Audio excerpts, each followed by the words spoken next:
Hello to people in the, who's not here? Is Ollie the only one not here? Oh, Maddox isn't here either. We just called him out, didn't we? Because I already started the video. Ha ha, you guys got called out. Sorry, I'm being petty. It happens. I don't care. It's all good. All right, what are we doing? That's where I'm going. Okay, so some announcements.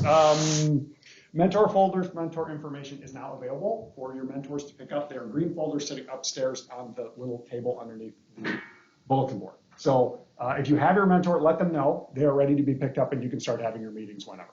If you don't have one yet, get on. Okay, so that is the case there. Next Sunday, week from today, we're not having class. Maybe you've heard this because I emailed all your parents about it already. The bishop is going to be here. And she's going to be just having a conversation with people upstairs during education time. If you want to be here, you are welcome to be, but you do not have to be. Okay? So if you're want to talk to the bishop and ask some questions or whatever, you're welcome to do so, but not required. Okay? All right. So, and your parents do know that. So, but remind them if they forget, because if you show up down here, I'm going to be upstairs and you're going to be all by yourself, and I'm going to laugh at you. Actually, I won't, because I won't know you're here, because I'll be upstairs. I just got crazy, didn't I? Yeah. Energy level just jumped. It's fine. All right. Some questions that came up last week. Somebody asked about leprosy. If you were here or you heard the sermon from last week, we were hearing about leprosy or people with leprosy. And someone kind of asked the question of what is leprosy like today? Because I had made the point that in Jesus' time, it was something different than what it means today. So the disease of leprosy originated in about the 5th or 6th century, so about 500 odd years after Jesus was around. And it's a bacterial infection that's actually kind of common, but most people who are exposed to it don't actually get the disease. They just kind of their immune system just kind of kills the bacteria and it's not a big deal. But for those who are actually affected by the disease, they experience nerve damage to where they actually lose their sense of touch. And this tends to show itself up like in their extremities, like in their hands and their feet. And because they lose their sense of touch, they can get injured and not realize it. So it can actually cause damage to the point where it's like they'll lose like fingers or they'll lose toes or even hands and feet. So those who get it, it's like, it's not cool. But most people exposed to it don't get it. And there is actually treatment for it now that originated back in the 1940s. So it's not nearly as scary as it was, 200 years ago, and different than it was 2,000 years ago when Jesus was talking about it. Hey, Maddox. Maddox, I called you out on the video a minute ago for not being here, but now you're here. Maddox is here now. It's all good. Kennedy, you got him on there? How do you spell your name? Maddox. Get close, I'll know who he is. Okay, so that's that. Everyone open up to Psalm 23. Psalms is basically in the middle. Like if you open in the middle, you're probably going to hit Psalms. Yep. Psalm 23. If you need the table of contents, it's all good. Anybody got it in the Black Bible yet? Getting close, getting close. Got it there, Reagan? Tried it 4 times. What page you on? 392 in the Black Bible. Psalm 23. I forgot what Psalm for a second. That's easy to do because there's a lot of Psalms. Anybody remember how many Psalms there are? We talked about this at one point. 150. There's a lot of them. Yes. Right. Okay. Psalm 23. The fun thing about Psalms is they start with a P. Like, why? What's up with a silent P in English? Because there's a remarkable amount of words that have a silent P. It's weird, right? English is weird. Everybody got it? Allie, you finding it there? Okay. All right. So we're going to use Psalm 23 as our opening prayer today because I think it's kind of cool. Anybody want to read that? You don't even have to come up and be on camera this time. Kai. You have a couple of times already, so we're going to go. Kai, go ahead. The Lord is my shepherd, He makes me lie down in green pastures. He leads me beside quiet waters. He restores my soul. He guides me in paths of righteousness for his name's sake. Even though I walk through the valley of the shadow of death, I will fear no evil, for you are with me. Your rod and your staff, they comfort me. You prepare a table before in the presence of my enemies. You anoint my head with oil, my cup overflows. Surely goodness and love will follow me all the days of my life, and I will dwell in the house of the Lord forever. All righty. Thank you, Kai. Okay. We left off last week with Abraham. We talked about Abraham, who, after years of faithfully waiting for God to make good on God's promise, he receives the child of the promise in his son. Anybody remember which son we're talking about? Because he had a couple of them. Anybody remember the son's name? Or the other son's name, for that matter? I hear it. You saying it? Isaac. And who's the other son? Ishmael. Ishmael. Okay. Which one's older? Ishmael. Which one's the son of the promise?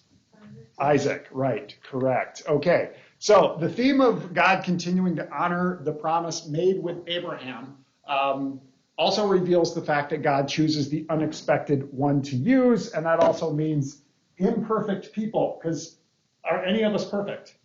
No. Okay. Anybody remember what are some of the jerk moves that Abraham made that we talked about last week? Didn't he like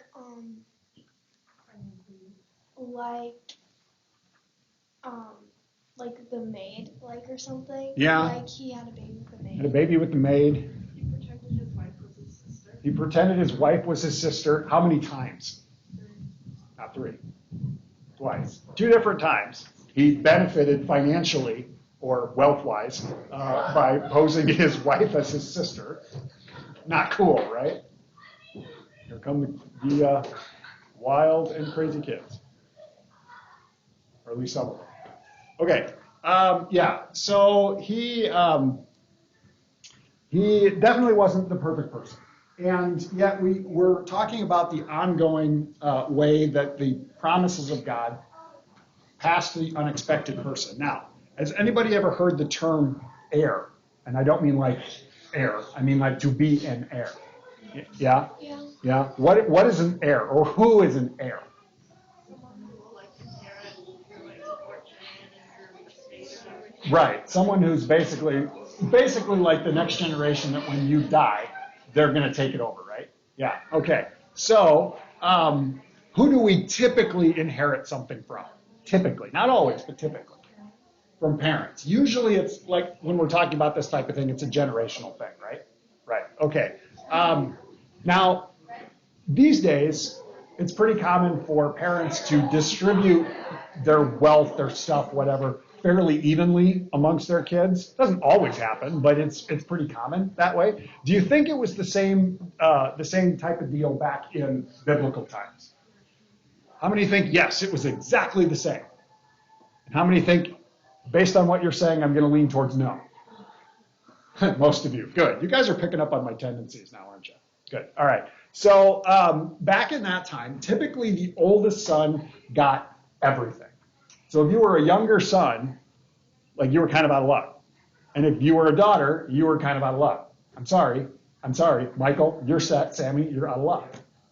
Austin, you're out of luck. John gets everything. Todd. Jason, you're good. Why did I call you Todd? Where did that come from? Jason, you're good to go. Kyler, you're great. Kennedy, you only have a sister. I don't know how it would work. Definitely me. Actually, do you have any male cousins? Yeah. Guess what?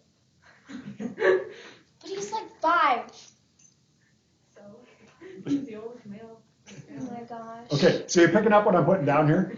Like, was it fair? But that's the way it was. Different than the way we think about it now, right? Okay. Now, there was, at times, it would get divided, but not evenly.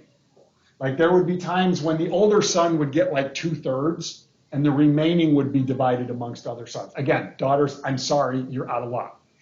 If you lived 2,000 plus years ago. Fortunately, you live now, so things are a little better. So, in certain situations, you might get something. Maybe. maybe. But the takeaway from this is the oldest son is typically the one who's going to benefit the most. Now, in addition to the inheritance, the oldest son also gets the blessing of the father. I see a little snicker over there, Sammy. What do you guys think the blessing would be? Like, what does that sound like? Like, what's a blessing? Like, yeah, like someone offers their blessing, whatever that means, like however they want to say it, right? In fact, I just had a wedding Friday night. Yes, the dad offered a blessing on the marriage. So in this case, it's essentially dad saying to the oldest son or whoever dad chooses to bless, I am giving you my blessing that things may go good with you. So again, John would get it, and you would be like, well, have fun. That's basically what happens anyway. I'm sensing a little angst. Is there some angst there? It's all good. It's all good. Okay. All right. Now, getting back into our story. So, again, who were the two kids of Abraham? The two sons, I should say. Isaac and who else? Ishmael. Yep. Who's oldest? Ishmael. So who should get the blessing and the inheritance? Ishmael. He should, right? By rights. Now, there's also some other dynamics that feature into this that we're not really going to go into, but by rights, he should get it. But who have we already heard receives the promise, receives the blessing, receives the inheritance, all of that? Isaac. Okay, now, if we fast forward a generation to when Isaac is grown and Isaac has kids, he has twins. He's the father of twins, Jacob and Esau. Have you heard these two names before? By chance. It's okay if you haven't, but they are twins. Esau is the oldest by, like, that much. So he's the oldest. Twins. Who's older? It's 2 minutes. That Yeah, does but that's not still count. time. That is like Jacob and what was it? Jacob and Esau. Jacob and Esau. It's the same thing. It's No. like barely counts. This is like, It barely counts, but it does count. this is 120 times as long. Okay, so Esau is born first. And here's the weird thing about Esau. When he's born, he's like all covered in red hair. So he's really hairy. Remember how Hebrew names usually mean something? Esau means red and hairy. I don't know why. Poor guy. I didn't name him, but Isaac's like, well, he's red and hairy. Let's call him Red and Hairy. Can you imagine, like, when he's out playing in the yard? Hey, Red and Hairy, come in here. I don't know. I'm digressing. So Esau's born first, red and hairy. But when he is born, Jacob is holding on to his heel. Weird image, right? What do you think Jacob means? Holding the heel. Holding by the heel. Weird.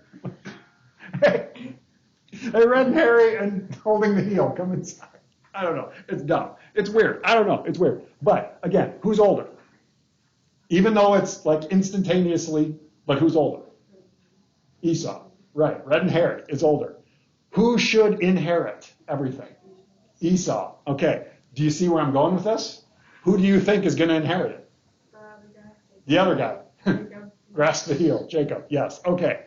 Jacob is a schemer. That's another thing that Jacob could mean. Grasping the heel apparently also means to scheme. I don't know. Hebrew is a weird language. That's the only thing I can figure out. But he's the younger, and yet he receives the favor of God. We're actually going to hear about Jacob in worship today in our first reading and how he goes through a name change. We've heard this before, right? Have you heard the name Israel? What do you think of when you think of Israel? Or who do you think of when you think of Israel? Country? Culture? Jacob becomes Israel. That's what his name is changed to. And Israel means one who wrestles with God. Great. Yeah, yeah. So that's just a side note. Again, that if you stick around for worship, you'll hear that today. But that's okay. Back to our recap. So Jacob, younger brother, first tricks Esau out of his birthright, which is like the inheritance. He trades it for a cup of soup. Like, because Esau's out working in the fields, he's really hungry, and he comes in, and Jacob's making some soup, and he's like, that smells really good. He says, I'll trade you some for your inheritance. And Esau's like, okay. So, like, face palm on Esau's part there? If my dad loved me more than my brother, would I get to inherit him? I don't know. That's up to your dad. I don't get to make that call. Okay, so he tricks him out of his birthright. He also actually tricks Dad, because Dad goes blind at one point right before he dies. And so Jacob tricks Dad into thinking that he is Esau, and that's how he also gets the blessing. So he steals the inheritance and he steals the blessing. So does Jacob sound like a nice guy? I think this is one thing that older twins are just mean, honestly. Older twins are just mean. Older twins are mean? I don't know. This is younger twin. So, Oh, wait. Older twins are stupid. oh, snap.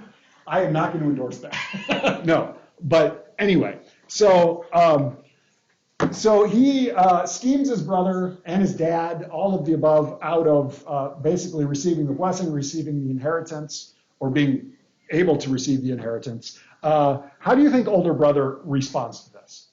Especially the whole blessing and inheritance thing. Do you think he's happy about it? No, even though he kind of walked into it for part of it. Okay, so how do you think he wants to respond to his brother, to little brother? What's he want to do? He's like, really, have we heard this before? Two brothers get really mad and one kills the other one? Oh, Cain and Abel. Yes, we've heard this type of thing before. Okay, so what do you think Jacob is going to do? Older brother, who's a lot bigger than me, and red and hairy for some reason, wants to, he's not real pleased with me, so what am I going to do? He's going to run away. He runs off and actually goes to his mom's brother, so like his uncle. And he's gone for like a lot of years. He goes and hangs out there. While he's there, he schemes his way. He's still a schemer, remember. He schemes his way into vast wealth. Do you think that means money, or does that mean something else? Because money can be like, back then, like, it was like animals could be, because it talks about how Abram got cattle and stuff. And Yep. Yes. So he like gets vast herds of animals, and the way he does so is really weird. I encourage you to read it if you want to. But so he gets vast wealth. He actually marries sisters, which is weird, but he does. And between his two wives and also two concubines, again, yes, weird, ew, gross, he has like 12 sons and a whole bunch of daughters. So he's gone for years. He gets vast wealth. He has a ton of kids. So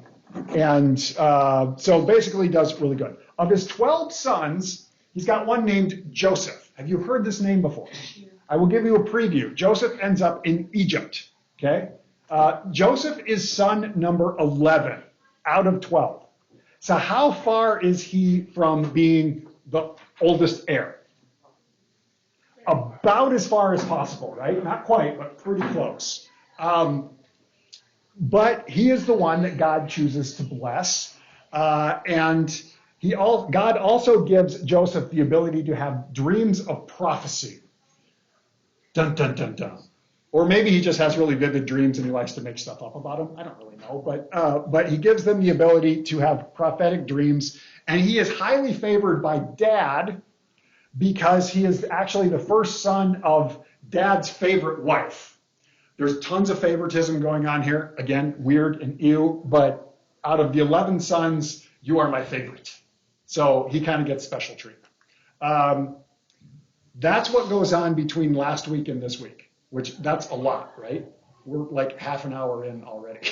We've been talking for a while. Okay, so these three generations, remember we mentioned this right at the end of last week. Abraham, and then Isaac, and then Jacob, and arguably maybe Joseph, but Joseph's kind of out there, are the ones called the patriarchs. Remember we talked about patriarchs? Patriarchs are like the important male that's in charge of everything.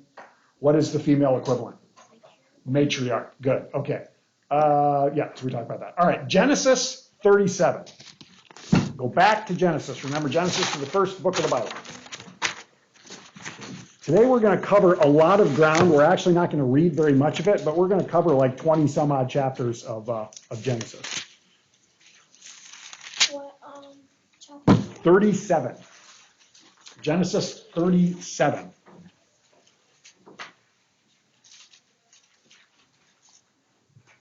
we getting it there? What page you got there, Reagan? 28. Page 28 in the Black Bible. Okay, so we're going to read verses 1 through 4. Leighton, you want to read that for us? Jacob lived in a land where his father had saved the land of Canaan. This is the account of Jacob. Joseph, a young man of 17, was tending in flocks with his brothers, the sons of Bilhah and the sons of Zan, his father's wives, and he brought their father a bath before them. Now Abraham loved Joseph more than any of his other sons because he had been born to him in his old age, and he had a richly ornamented robe for him. When his brothers saw that their father loved him more than any of them, they hated him and could not speak a kind word to him. Okay, so we're picking up. Joseph is 17 and daddy's favorite, right? I mean, it says it right in there. What is the sign that dad loves him so much? The ornate robe. So he's got a long flowing robe. Now think about that. If you are amongst a culture and a people who tend to work outside, who tend to work with animals or a farm, does it make any sense to have a long, flowy, ornate robe?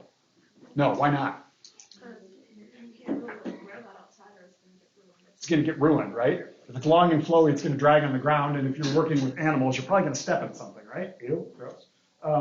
Or if you're working in the dirt, it's going to get all dirty. So the fact that he's got this long, flowy robe, what does that say about the likelihood that he's actually outside doing the work?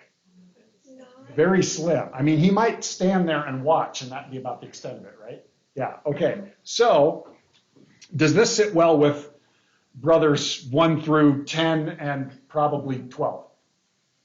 No. What do we hear about the brothers? What do they think of him? They hate him. They hate him. Like, that kid is the worst. The absolute worst. Okay.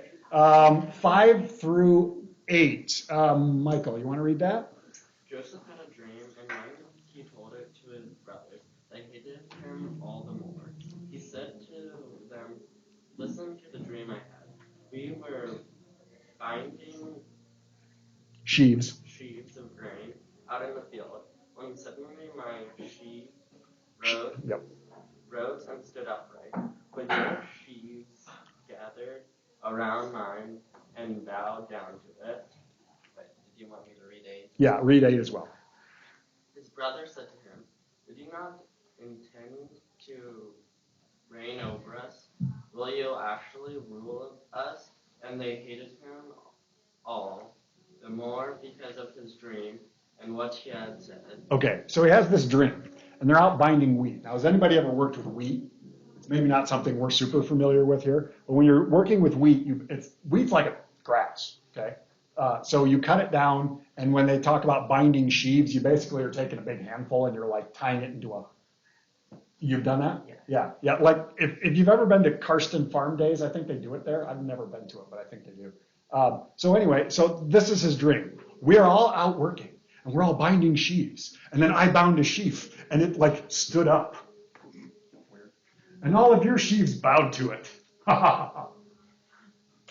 And how do the brothers respond? Favorably? No. They hate him more, and they're like, "Dude, really?"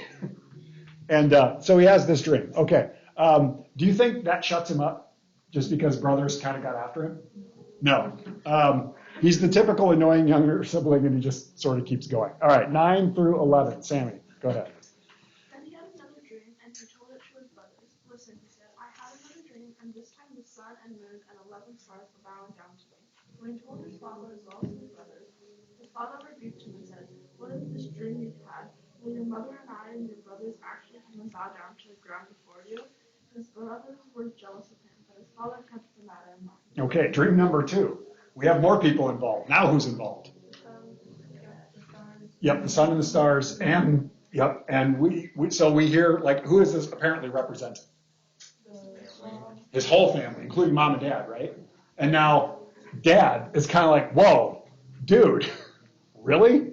So he kind of gets after him as well. Like, you expect us that we're going to bow down to you too? And brothers hate him more because now it's happened not just once but twice. And dad's like pondering, like, I don't know what to think of this. I don't like it, but I don't know what to think of it. Okay, so basically, like, everybody's getting fed up with his cocky attitude. I kind of get why they're angry, but I don't think they should have done what they're probably. Yeah, you know what's coming up, right? Okay, yes.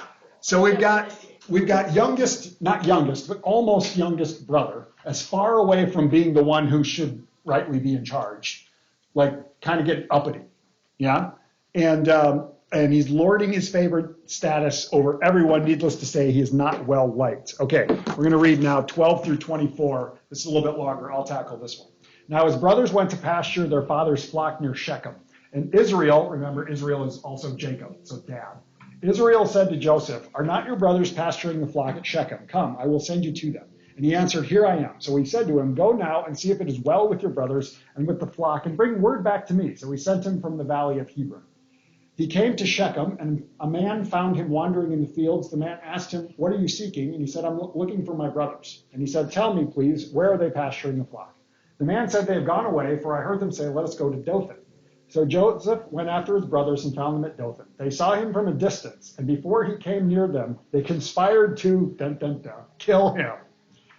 They said to each other, here comes the dreamer. Come, let's kill him and throw him in one of the pits, and then we shall say that a wild animal has devoured him, and we shall see what will become of his dreams.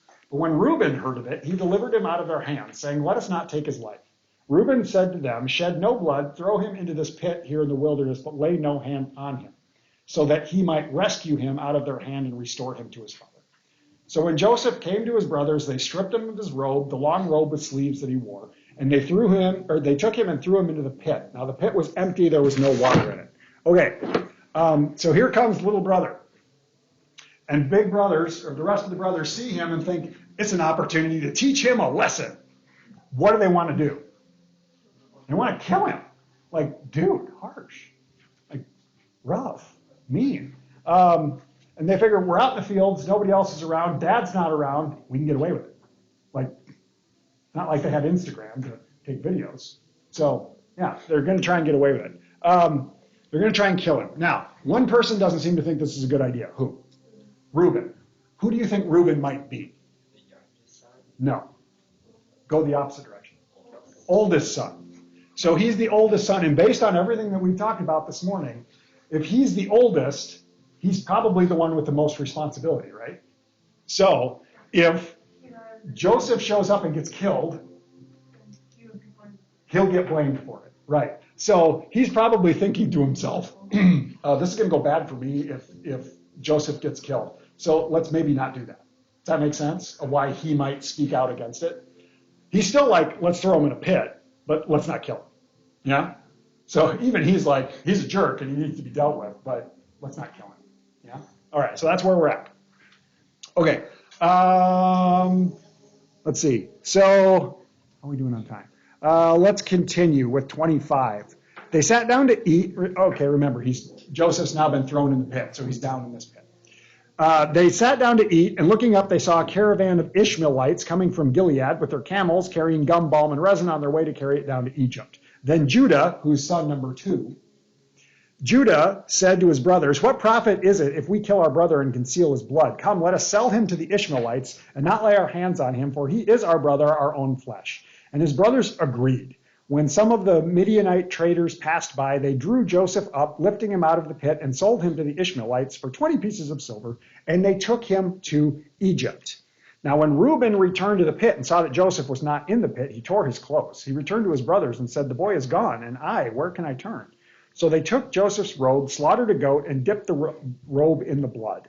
They had the long robe with sleeves taken to their father, and they said, this is what we have found. See now whether it is your son's robe or not. He recognized it and said, it is my son's robe. A wild animal has devoured him. Joseph is without a doubt torn to pieces. So Jacob tore his garments and put sackcloth on his loins and mourned for his son for many days. And his sons and his daughters sought to comfort him, but he refused to be comforted. He said, no, I shall go down to Sheol to my son in mourning. So his father bewailed him. That's a weird word, bewailed. Meanwhile, the Midianites had sold him in Egypt to Potiphar, one of Pharaoh's officials, the captain of the guard. Okay, so now Reuben has sort of kind of walked off the map. Judah is son number 2. So if Reuben's gone, who's in charge? Yeah, Judah is. So Judah all of a sudden is like, wait a second, if we kill him, what good's going to come? Let's make a buck. Yeah? So this group of traders come by. We hear, who are they? Or what's their culture? Ishmaelites. Who's that sound like? Ishmael. Oh, family drama continues, yeah? We're a couple of more generations down, but they get involved. Okay, so they sell Joseph to these traders as a slave. They haul him off. Now Reuben comes back and he kind of freaks out because he's like, oh no, where'd he go? And they're like, well, we made $1. It was sweet. 20 pieces of silver doesn't sound like a lot, right? It's not. They sold their brother as a slave for like $20. Mean. You got to be really mad at your sibling to do that, right? Yeah. You think you would in this situation? Keep in mind you're the youngest, baby. I know. So who might be the one in this position? No, that'd be Sally. Welcome to Egypt, girlfriend. Why did I call you girlfriend? That's weird. Let's delete that. Let's forget that ever happened. Make it $50 if you're going to do it, right? Okay, so we shouldn't joke about this, but here we are. So they come up with a scheme to kind of try and get away with it, right? They take his robe, they dip it in animal blood, because blood looks like blood, and take it off to dad, and they're like, we found the robe. Is this his robe? And he's like, yes. So he thinks Joseph is dead, and he mourns, because this is my favorite son is dead. So they all mourn, and they're like, Dad, calm down. It's going to be okay. And he's like, no. I wish I was dead. He's not, but he wishes he was dead. Okay. So in the meantime, Joseph is now in Egypt, and we hear he's sold as a slave into the home of Potiphar. Potiphar is the captain of Pharaoh's guard. So do you think Potiphar is an important person? Because Pharaoh's the king, right? So this is basically like the chief general. So that's where too many J words. Joseph ends up. Now we're going to fast forward a little bit. There's some more ongoing family drama that's still going on around back home that we'll skip over. It's really not cool. So go up to chapter 39.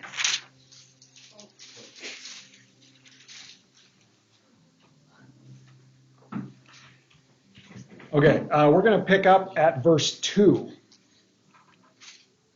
The Lord was with Joseph, and he became a successful man. He was in the house of his Egyptian master. His master saw that the Lord was with him, and that the Lord caused all that he did to prosper. So Joseph found favor in his sight and attended him. He made him overseer of his house and put him in charge of all that he had. From the time that he made him overseer in his house and over all that he had, the Lord blessed the Egyptian's house for Joseph's sake. Blessing the Lord was upon all that he had in the house and in the field. So he left everything he had in Joseph's charge, and with him there he had no concern for anything but the food that he ate. Okay, so Joseph's a slave. He's working in the household. And we hear that God's favor is with him. So everything he touches seems to go well, right? And then we got Potiphar, who's like his master, who's like, seems like everything this kid does goes really well. Maybe I should just put him in charge of everything, which he does. And things continue to go well. Everything's great in his household, and Potiphar can basically sit there with his feet up. He doesn't have to worry about anything. So it sounds like, well, that was a fun voice thing.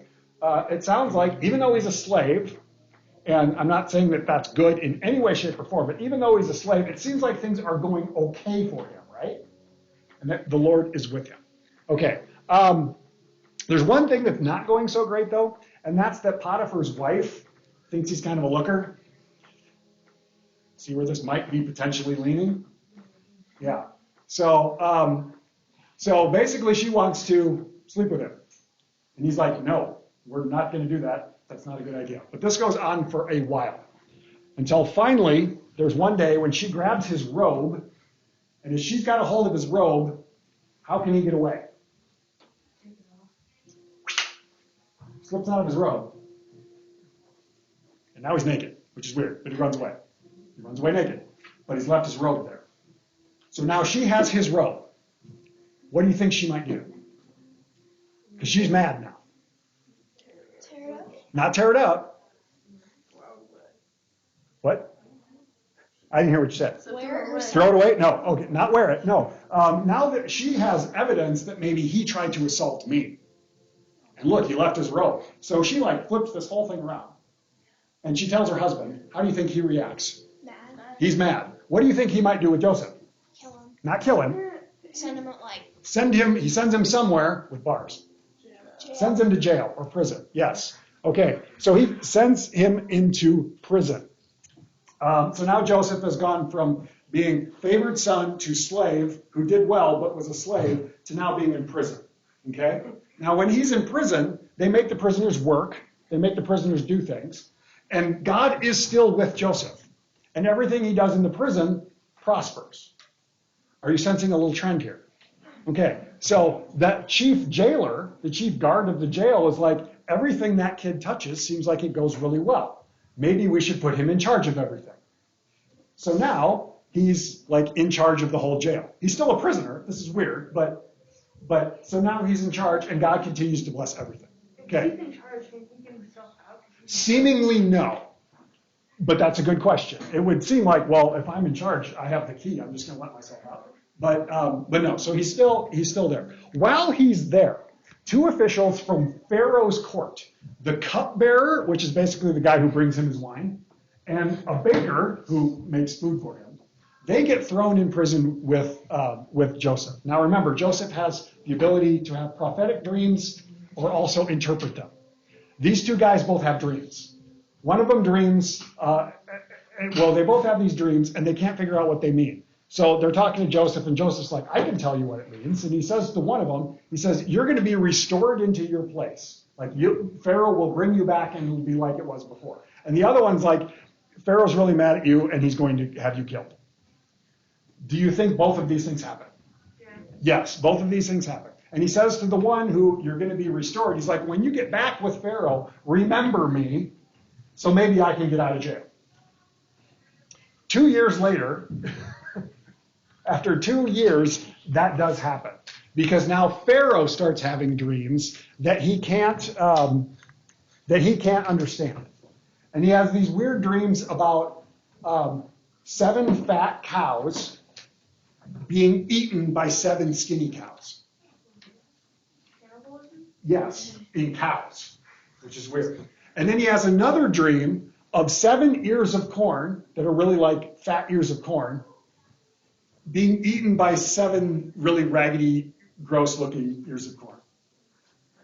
Which that makes no sense because corn doesn't eat. But these are the dreams. And Pharaoh's like, what is this? And as he's talking about this, then Mr. Cupbearer, who's like, oh, shoot, 2 years ago, I met this guy who can interpret dreams. You should talk to him. So finally, after years of being imprisoned, Joseph is brought out and he's brought to Pharaoh. And Pharaoh tells him about his dreams. And remember, he can interpret them, right? So he says, this is what's going to happen.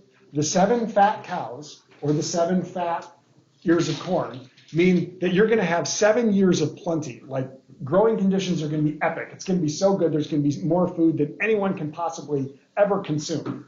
And it's going to be followed up by 7 years of famine. Remember what famines are? Yeah, like nothing grows. So that's what the 7 skinny cows or the 7 weird ears of corn are. It's weird, I don't know. But so basically like 7 years of plenty, you're going to have way more than you need, and then 7 years of famine. He says, Pharaoh, here's what you should do. You should put someone in charge that they'll gather up all the excess so that Egypt will have more than enough for those years of famine. And not only that, people will come and buy stuff for you. You'll get rich, Pharaoh. Do you think Pharaoh thinks this is a good idea? Yeah. Do you think, based on the history of Joseph that we've already heard, this is probably going to go somewhere favorable for Joseph? Yeah. Pharaoh's like, that's a really great idea. And who could be better in this role than you, Jacob? So he makes Jacob second in command in Egypt, behind only Pharaoh. So let's recap. He's gone from favorite, but basically youngest brother who everybody gets kind of mad at, to what? Oh, and then he went to like a slave, but Right, slave. But like he's doing okay. But he's doing okay, because when he's a slave, he prospers in the house and helps the house to prosper, right? He's made second in command of the house. Yep, okay. And then things get weird, and he gets thrown in jail. What happens in jail? Then he meets these baker and a Cup holder. That does happen, but what happens with his status in the jail? Yeah, he becomes favored in there, so he's basically second in command in the jail. And then after some time, because of the cupbearer, the baker's dead, so he's kind of out of the picture. But because of the cupbearer, he comes to Pharaoh, and things go favorably, and now he's second. He's basically he's essentially the ruler of Egypt. Pharaoh's still above him, but Pharaoh can sit there with his feet up because Joseph's taking care of him. So we've had this cycle of things going really crappy and really lousy, and yet he seems to prosper in the situation he's in, right? Yeah? Okay. We've been through that. Let's see. How old was Joseph when this whole thing started? Do you remember? 17. So he's basically he's a teenager. He's on the cusp of adulthood, but he's a teenager. Through all of this story that we have recapped very quickly, he's now about 30. Okay? So it's been 13 years. And has any of his family have any idea what any of this is happening to him? Okay? Dad thinks he's dead. Brothers have no idea. They're basically we sold him off. We don't know what happened to him. So over the course of this whole time, even though they're oblivious to him, God has still been favorable with him, right? Now, was he the heir based on his position in the family? Should he have been the heir of anything? No, because he's almost as far away from being the oldest as possible. And yet God's favor is with him. Now, does it seem like he has ultimately fared pretty well, even through some really lousy circumstances? Yes, it kind of does. It seems like God continues to be with him. Okay, so it's been 13 years, and now he's basically in charge of Egypt. There's the 7 years of plenty, where everything goes really well, and then we get into the famine. And this famine is worldwide, nobody's getting rain. So everybody's running out of food. Who has food? Egypt's got food. So everybody's traveling there to get food. Who do you think that also includes, who's still been hanging out over here the whole time? Not Joseph. Joseph's there in Egypt. His family. His family's running out of food.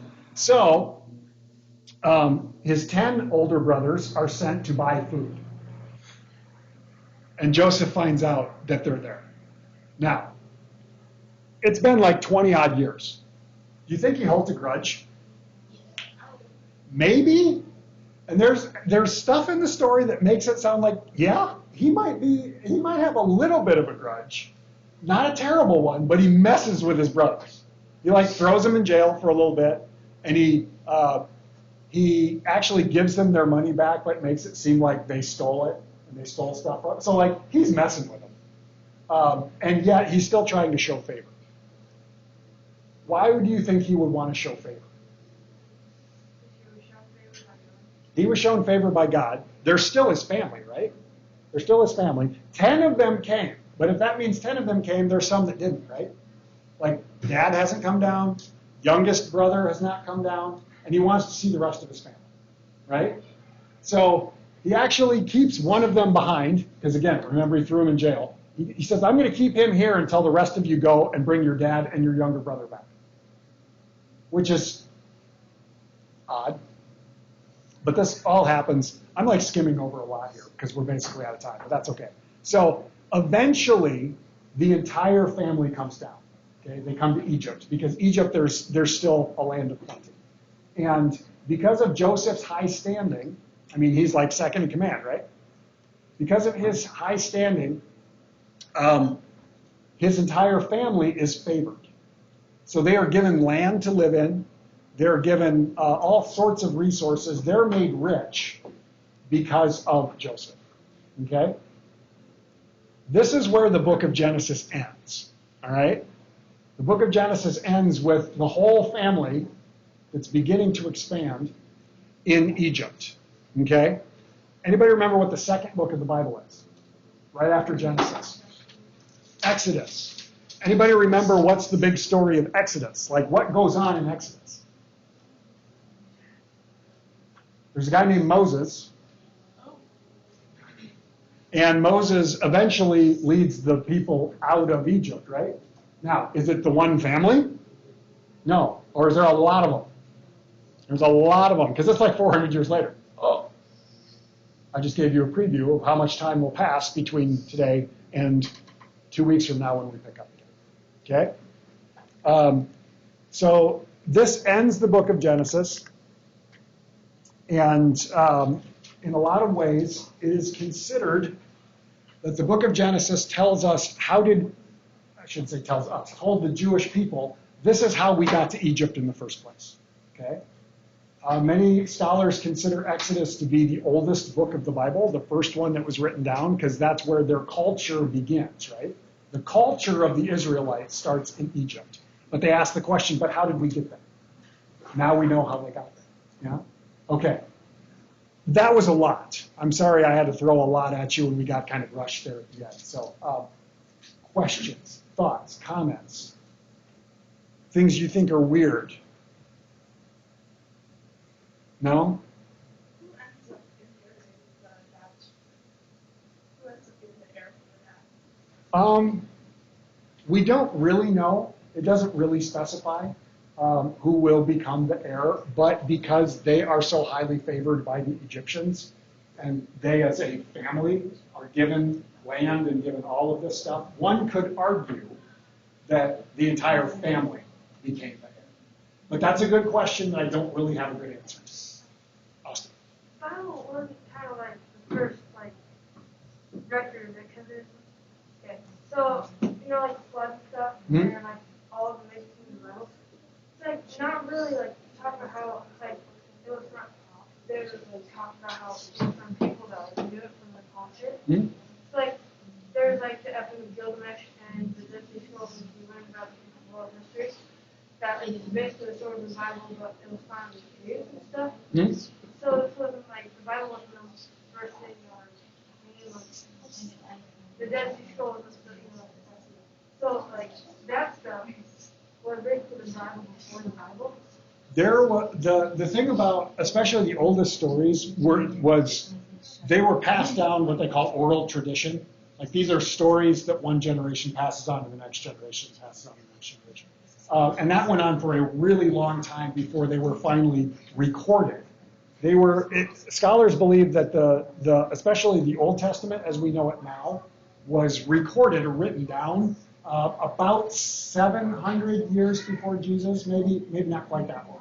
So while there were writings and there were things that were recorded, it was recorded in various times and various places, but really as we know it now was many generations had passed. But like you said, there are different cultures that also had writings and stories and things of that nature, and we continue to find more evidence all the time. So that's always in flux. So the Bible was added to? Potentially. Probably won't be, but it potentially could be. Yeah. Okay. Who wants to pray us out of here? We are out of time today. And Kai is off the hook. Anyone? Anyone? Anyone? Anyone? Anyone? I love the lack of eye contact over here. And the really intense eye contact. I said, Kai, you're off the hook. You don't have to worry about it. That's why he's looking at me. He's like, what?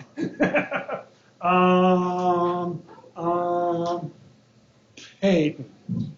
I made you do it last time, didn't I? Okay, you're right. My bad. She has. Kennedy, I'm going to pick on you today. Pray us out.